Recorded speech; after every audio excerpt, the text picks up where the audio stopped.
Sin is a part of life. You and I do it daily. But just because it's inevitable doesn't mean that we shouldn't try to reduce it as much as possible. We are forgiven, washed by the blood of Jesus, but forgiveness doesn't mean that we should do it over and over and over again without trying to stop. In this video, I will cover all the knowledge that I have on how you can get your sin under control. Understanding first what it is, and then understanding how we can get out of it.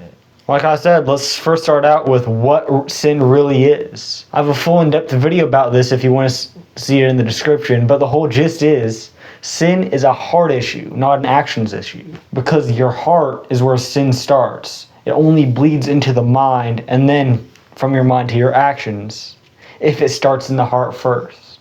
So we don't need to fix our actions necessarily, we need to fix our hearts so that the sin never originates in our heart in the first place. But how do we fix our hearts? By praying to God. We can't do it alone, so we need to pray to God that He would fix our hearts. So instead of knuckling down and trying to resist sin, which will only last so long, we need to pray that God would fix our hearts, surrendering fully the sin down to Him and praying that He would remove it out of our hearts. But even though when we're tempted to sin, it's usually too late, that doesn't mean we shouldn't have some sort of degree of resistance. We need to try to resist as much as possible, even when we're being tempted, even when the sin has bled from our heart to our brain, which then it's usually too late.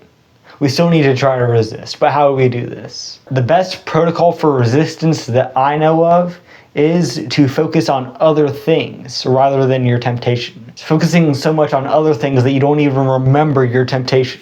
Like work out, read the Bible, pray, be in fellowship with other believers, eat healthy.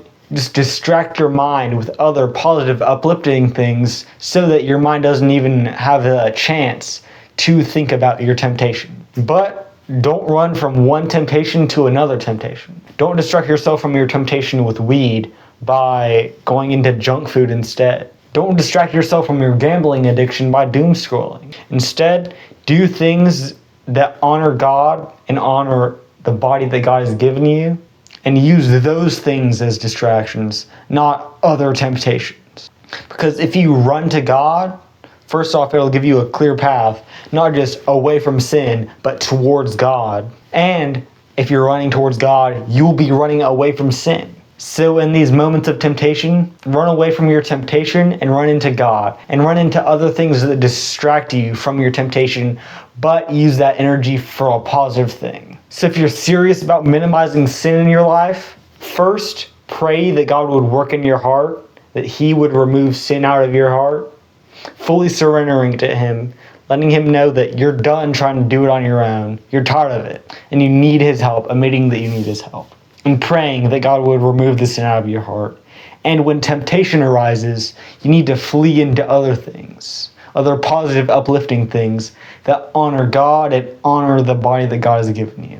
And whenever you're distracting yourself from your temptation, your mind is so busy being productive that it doesn't even have time to think about the temptation. And one thing that people forget is when you start to see growth, give God all the credit and give yourself none of the credit. Instead of saying, I haven't smoked in 7 days, say, God kept me away from smoking for 7 days. If you give yourself the credit, God will see that and be like, oh really? He thought he did this on his own? Let's show him how it really feels to do this on your own.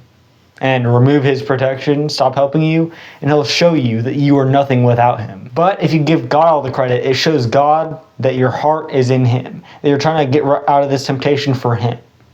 Not because it benefits you, but because it benefits God and His kingdom, and it makes God proud. I have a full video talking about what sin really is, how it's a heart issue and not a actions issue. So if you want to see that, I'll link it in the description. But I'm human. I know I made some sort of mistake in this video and probably left something out that was really important. So if there's anything else you want to add to this video or any mistakes you want to point out, don't hesitate to write them in the comments. I'll read every single comment. And with that, peace out and God bless.